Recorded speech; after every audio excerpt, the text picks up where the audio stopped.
ये कहानी एक ऐसी औरत के ऊपर आधारित है जिसका पति जंग में घायल हो जाता है और फिर वो अपनी पत्नी की पर्सनल जरूरतों को पूरा नहीं कर पाता, जिस वजह से वो औरत अपने ही नौकर के साथ अपनी जरूरतों को पूरा करती है। अब इसके बाद कहानी में आगे क्या होता है ये हम आज की इस एक्सप्लेनेशन में देखेंगे।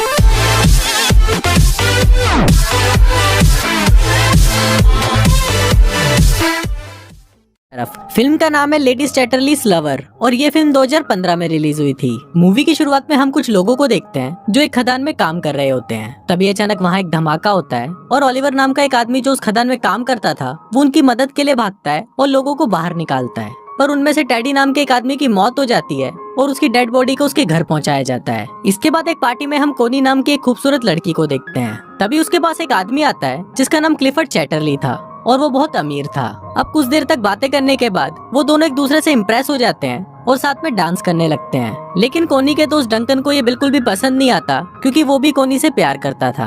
अब इन दोनों की ये मुलाकात प्यार में बदल जाती है और वो दोनों एक दूसरे से शादी कर लेते हैं। और शादी के वक्त वो दोनों ये कसम खाते हैं कि वो दोनों एक दूसरे से हमेशा वफादार रहेंगे और कभी भी एक दूसरे का साथ नहीं छोड़ेंगे। अब उन दोनों की मैरिज लाइफ बहुत अच्छी चल रही थी, पर अगले दिन ही क्लिफर्ड को सेना में जाना पड़ता है क्योंकि वो एक सोल्जर था। वहीं जंग के दौरान क्लिफर्ड घायल हो जाता है और उसे वापस घर भेज दिया जाता है। आज क्लिफर्ड घर आ रहा था और सभी बहुत ज्यादा खुश थे और उसका वेलकम करने के लिए घर के बाहर खड़े थे। क्लिफर्ड को देखकर कोनी बहुत ज्यादा खुश होती है, पर तभी हम देखते हैं कि जंग में घायल होने के बाद क्लिफर्ड के पेट के नीचे का पूरा हिस्सा पैरालाइज हो जाता है।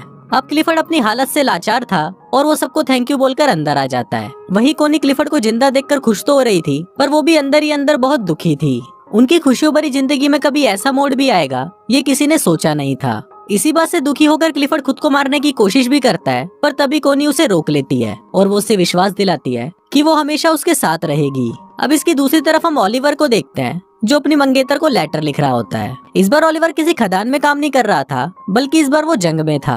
कुछ दिनों बाद जब ओलिवर अपने घर आता है तो वो अपनी मंगेतर को किसी दूसरे आदमी के साथ देख लेता है और वो उससे बिना मिले ही वहाँ से चला जाता है। कुछ दिनों बाद ओलिवर काम मांगने के लिए क्लिफर्ड के पास जाता है। फिर जब क्लिफर्ड उससे बात कर रहा होता है तब उसे पता चलता है कि ओलिवर जंग में उसी के अंडर काम कर रहा था। क्लिफर्ड इससे काफी इम्प्रेस होता है और वो ओलिवर को उनके पक्षियों का ख्याल रखने का काम देता है। अपाहिज होने की वजह से क्लिफर्ड अपने लिए एक गाड़ी खरीदता है और जब वो उसमें बैठकर घूमता है तो उसे लगता है कि मानो उसके पैर वापस आ गए हैं। फिर एक दिन वो कोनी के साथ ओलिवर के पास जाता है। ओलिवर जंगल में बने हुए एक कॉटेज में रहता था और पक्षियों की देखभाल करता था। वहाँ पहली बार कोनी ओलिवर को देखती है। वहाँ से वापस आते वक्त कोनी ओलिवर को इशारा देती है, पर ओलिवर उसे समझ नहीं पाता। अगले दिन एक मेड कोनी के पास आती है और उसे बोलती है कि ओलिवर अपने कॉटेज की चाबी मांग रहा है। इस पर कोनी खुद उसे चाबी देने के लिए उसके पास जाती है। फिर जब वो ओलिवर के पास पहुँचती है तो ओलिवर उससे ठीक से बात नहीं करता और उसे बोलता है कि आपको ये तकलीफ उठाने की कोई जरूरत नहीं थी। कोनी को भी ओलिवर के इस बिहेवियर पर गुस्सा आ जाता है और वो गुस्से में वहाँ से चली जाती है।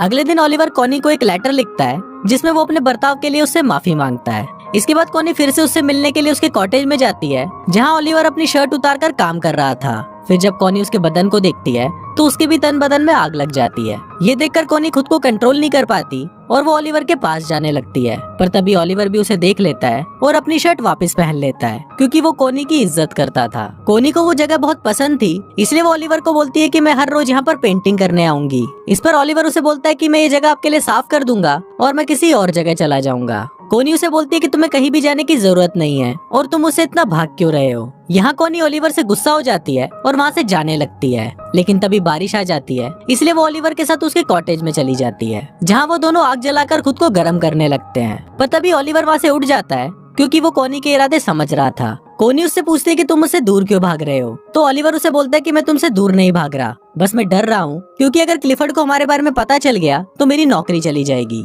अब क्योंकि ओलिवर ने कोनी को गर्म करके ठंडा ही छोड़ दिया था, इसलिए वो वहाँ से अपने घर चली जाती है। एक दिन कोनी क्लिफर्ड को बोलती है कि मुझे बहुत अफसोस है कि हमारा कोई बच्चा नहीं है। इस पर क्लिफर्ड उसे बोलता है कि मैं बहुत कोशिश कर रहा हूँ और वो अपने शरीर को ठीक करने के लिए उस पर करंट के झटके देने लगता है। क्लिफर्ड दर्द से बहुत चिल्ला रहा था और फिर जब आखिरी में कोनी से उसका दर्द देखा नहीं जाता तो वो क्लिफर्ड को रोक देती है। अब क्लिफर्ड इस काम में नाकाम हो गया था, इसलिए वो रोने लगता है।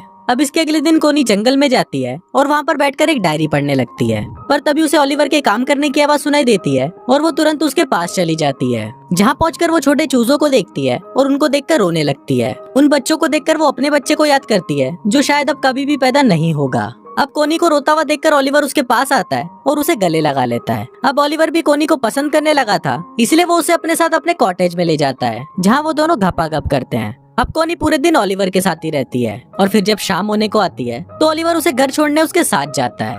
जाने से पहले कोनी ओलिवर से पूछती है कि तुमने जो किया है क्या तुम्हें उसका कोई पछतावा है, जिस पर ओलिवर उसे बोलता है कि नहीं, मैं तुमसे प्यार करने लगा हूँ और अब तुम सिर्फ मेरी हो। उसी रात बहुत तेज तूफान आता है और बादल गरजने लगते हैं। ओलिवर को कोनी की बहुत याद आ रही थी, इसलिए वो बहुत ज्यादा दारू पी लेता है। वहीं कोनी की नींद भी उड़ जाती है और वो भी ओलिवर की याद में सो नहीं पाती। फिर वो खिड़की से ओलिवर के घर की रोशनी को देखती है और वो खुद को रोक नहीं पाती और दौड़ते हुए ओलिवर के पास चली जाती है और उसे जाते हुए उसके घर की एक मेड देख लेती है। ओलिवर भी वहाँ कोनी का इंतजार कर रहा था और वो कोनी को बोलता है कि मुझे नहीं लगा था कि तुम मुझसे मिलने आओगी। इस पर कोनी उसे बोलती है कि मैं तुम्हें कभी भी अकेला नहीं छोड़ूंगी और फिर वो दोनों वहाँ पर घपाघप करने लगते हैं। एक दिन क्लिफर्ड के घर पर एक पार्टी होती है जहाँ पर डंकन भी आया होता है। फिर क्लिफर्ड देखता है कि कोनी और डंकन साथ में डांस कर रहे हैं और उसे ये देखकर बिल्कुल भी अच्छा नहीं लगता।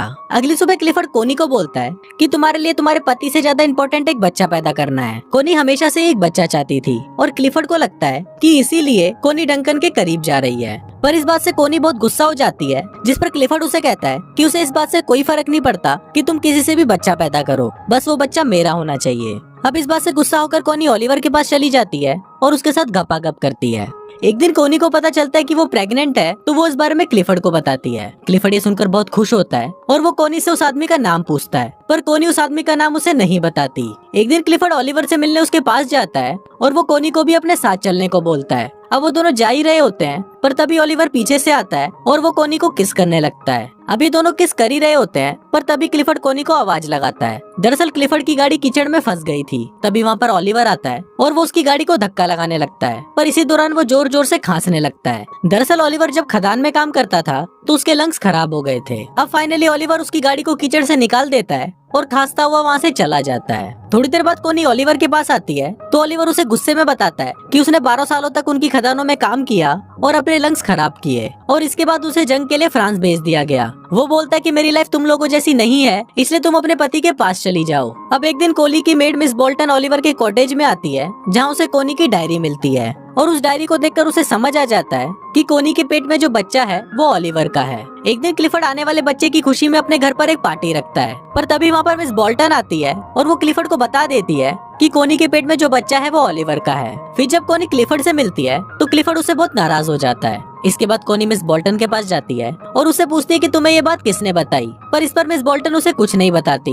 अब कोनी को लगता है कि शायद मिस बोल्टन को ओलिवर ने बताया होगा, पर मिस बोल्टन उसे बोलती है कि उसने उसे कुछ नहीं बताया। अब इस पर कोनी रोने लगती है और वो उसे बोलती है कि मैं ओलिवर से बहुत प्यार करती हूँ। फिर मिस बोल्टन उसके पास आती है और उसे माफी मांगते हुए बोलती है कि जल्दी ओलिवर के पास जाओ वरना तुम्हारा पति उसे मार देगा। ये सुनकर कोनी भागते हुए ओलिवर के आउट हाउस में जाती है और देखती है कि वहाँ पर कोई नहीं था। ये देखकर कोनी रोने लगती है, पर तभी वहाँ पर ओलिवर आ जाता है और उसे देखकर कोनी उसे गले लगा लेती है। इसके बाद हम देखते हैं कि कोनी क्लिफर्ड के घर पर आती है जहाँ कोनी उससे डिवोर्स मांगती है, पर क्लिफर्ड उसे मना कर देता है और ओलिवर को बुलाने के लिए बोलता है। पर फिर जब ओलिवर वहाँ पर आता है तो वो दोनों आपस में बहस करने लगते हैं और फाइनली कोनी और ओलिवर क्लिफर्ड के घर को छोड़कर चले जाते हैं। उनके जाते वक्त क्लिफर्ड वहाँ पर आता है और वो कोनी को तलाक देने के लिए मान जाता है। अब कोनी और ओलिवर क्लिफर्ड से बहुत दूर चले जाते हैं और हमेशा हमेशा के लिए साथ रहते हैं और कुछ इसी तरह से ये फिल्म यहीं खत्म हो जाती है।